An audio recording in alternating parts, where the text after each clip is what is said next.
Estamos celebrando hoje com toda a igreja o 28º domingo do tempo comum. E com todo o Brasil, nós estamos celebrando o 8º dia da novena em preparação para a solenidade de nossa querida Rainha Padroeira do Brasil, Nossa Senhora Aparecida, na próxima terça-feira, dia 12 de outubro. Queremos acolher a todos e a todas que rezam conosco nesta Santa Missa, as pessoas que aqui se encontram e todas e tantas e tantos que à distância, mais uma vez, estão rezando conosco. Neste 28º domingo do tempo comum, continuamos a leitura do capítulo 10º do Evangelho segundo Marcos.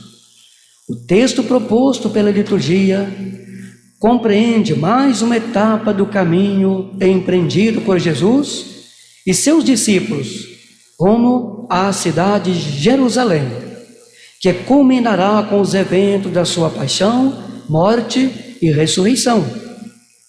Esse caminho é muito mais teológico do que geográfico. É o aprofundamento da catequese e da formação dos discípulos. Por isso, nesse caminho, Jesus é interrompido diversas vezes por várias categorias de interlocutores que lhe fazem perguntas relevantes sobre a natureza e as condições para o discipulado, sobre as características do reino de Deus e os critérios para dele fazer parte. No domingo passado, ainda bem lembrados, Jesus tinha sido interrompido por alguns fariseus que lhe interrogaram sobre a legitimidade do divórcio. Após repreendê-los, Jesus aprofundou o ensinamento para os discípulos em casa, que também lhe fizeram perguntas sobre o mesmo tema. No texto de hoje, embora o tema seja diferente, o esquema é o mesmo. Jesus é questionado por um personagem externo, com quem interage, e em seguida, pelos próprios discípulos. É um texto comum aos 3 evangelhos sinóticos, Mateus, Marcos e Lucas. O texto diz: quando Jesus saiu a caminhar, veio alguém correndo, ajoelhou-se diante dele e perguntou: bom mestre, que devo fazer para ganhar a vida eterna? No caminho, Jesus e a comunidade estão expostos. Qualquer pessoa pode interagir e questionar, como fez alguém que veio correndo ao seu encontro, ajoelhou-se diante dele. Esse personagem é totalmente desconhecido, anônimo. O texto revela se tratar de alguém muito necessitado de sentido para a vida e, de certo modo, reconhecedor de que Jesus é fonte do verdadeiro sentido da vida. Essa necessidade e reconhecimento se expressam no seu gesto. Ajoelhou-se diante de Jesus. Até então, somente um personagem tinha se ajoelhado aos pés de Jesus, um leproso, ao suplicar-lhe a cura. Com isso, ensinou o evangelista que a riqueza em excesso pode ser um mal tão grave quanto a pior das enfermidades, a lepra. A pergunta feita pelo homem deixa claro que ele sentia necessidade de algo. Ainda não era alguém realizado. A vida eterna aqui, mais do que uma vida após morte, significa o sentido desta vida terrena. Quem encontra sentido para a vida aqui, neste mundo, eterniza a sua existência. Essa vida se torna indestrutível, mesmo com a morte. Jesus não se deixa levar por elogios e recorda o que era exigido pelo judaísmo para viver bem.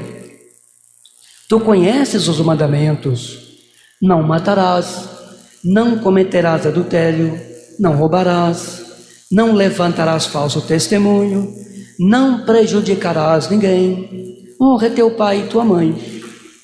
Para o judeu, sabemos, o sentido da vida consistia simplesmente na observância da lei. Jesus e o evangelista mostram que essa visão está totalmente superada. Já não basta observar e cumprir os mandamentos, mas é necessário algo a mais. No entanto, é importante observar quais os mandamentos que Jesus recorda. Aqueles que dizem respeito ao modo de relacionar-se com o próximo.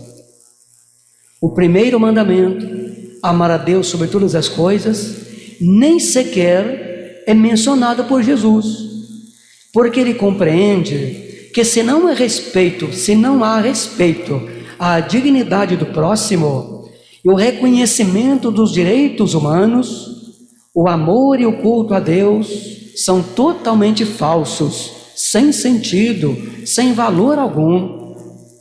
Não passa de demagogia. Não há culto agradável a Deus se o ser humano não é respeitado em sua condição e dignidade.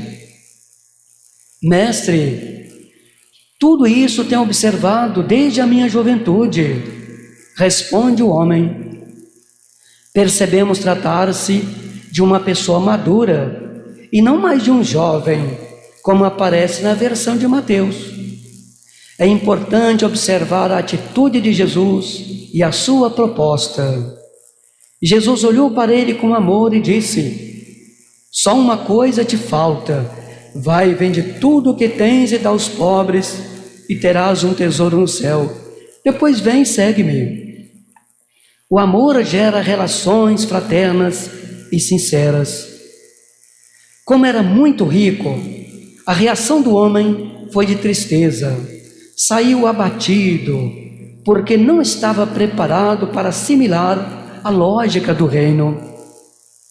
Os discípulos se admiravam com estas palavras, mas ele disse de novo: meus filhos, como é difícil entrar no reino de Deus.